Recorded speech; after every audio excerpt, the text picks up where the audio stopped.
So here we are with lesson 31, and today we're going to talk about practicing and part of the goals of practice. See, we're on lesson 30, we were on page 76 and 77 in our book, and there's only 143 pages in this book, so we're over halfway through.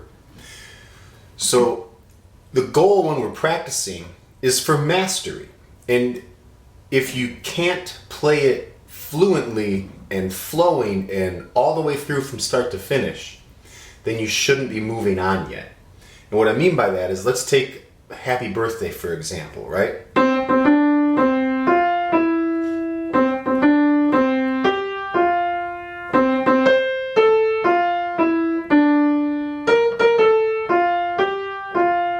If someone was to sing along with that, they would be able to.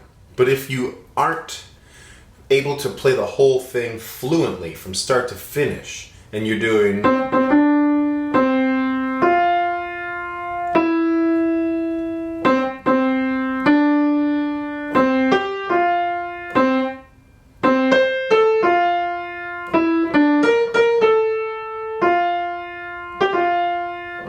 all those hesitation points and stops and starts disrupt the flow of the music.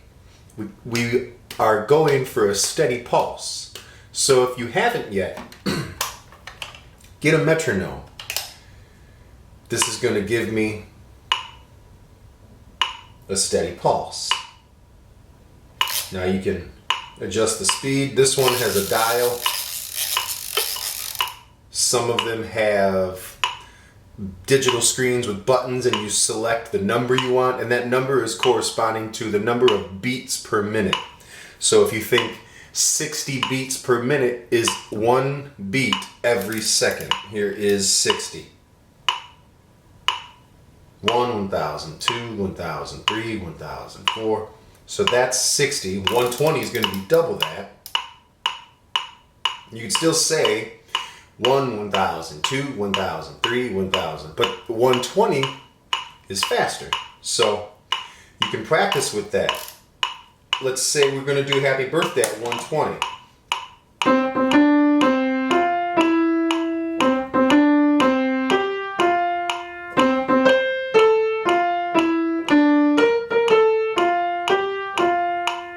Now sometimes in Happy Birthday, there's a fermata or a hold on this note. Whatever the name is, Happy Birthday, dear David. So you want to practice to the point of mastery where you can play it all the way through. And that goes for everything. Like if we look back, take a look at the song on page, I don't know, let's just go to The Cuckoo on 59. It's in 3/4 G position. 1, 2, 3.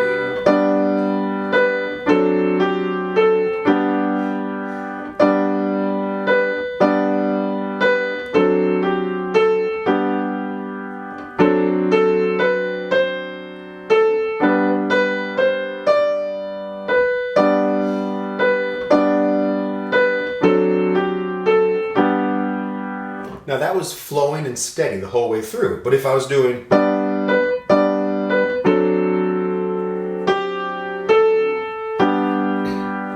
that, is disjunct. It's not flowing and all played together. I'm having these moments where I need to pay more attention to the music, or I'm trying to figure out a note or what finger I'm supposed to be using. So that means you need to practice that more.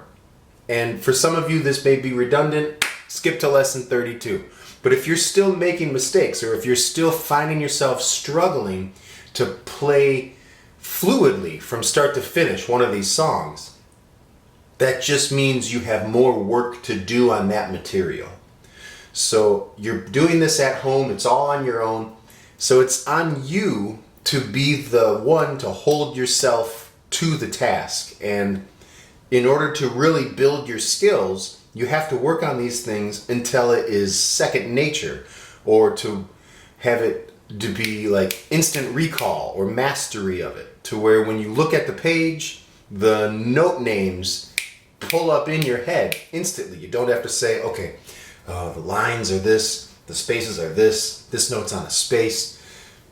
All those things are ways that we practice this, but the goal is to go over it so many times that it is ingrained into your memory, and you don't have to make conscious effort then to decode the music or figure out what notes or where your hands are supposed to be or what fingers you're supposed to use. That's part of practice. So you just drill it and drill it and drill it until it becomes that way for you.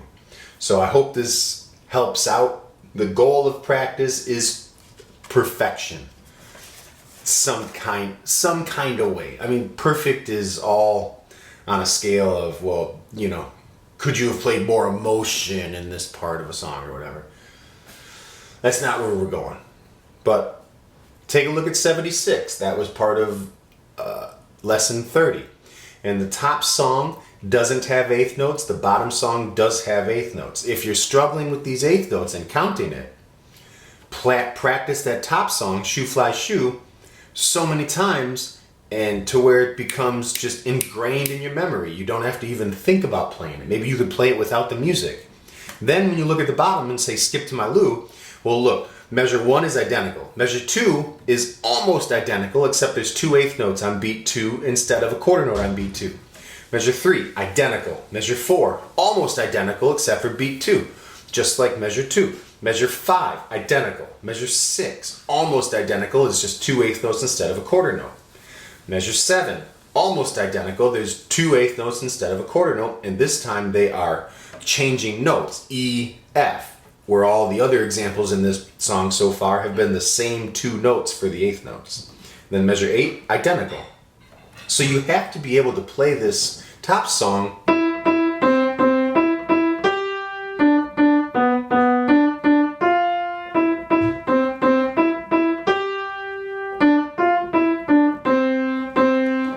without any problems. And then when you get to the bottom,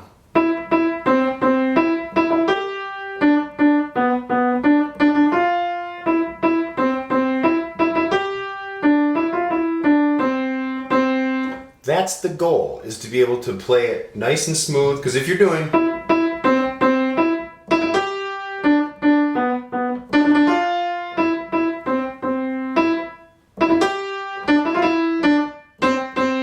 that's not how the song goes. That's not the rhythms that are written. Those aren't the pauses that are in the music. The only pause is the fermata in measure 6. So these things are all things that need to be worked on and drilled and practiced until you have mastery of them. I hope this helps. If this was redundant for you or you're already doing all these things, well then we're going to continue right on next with lesson 32.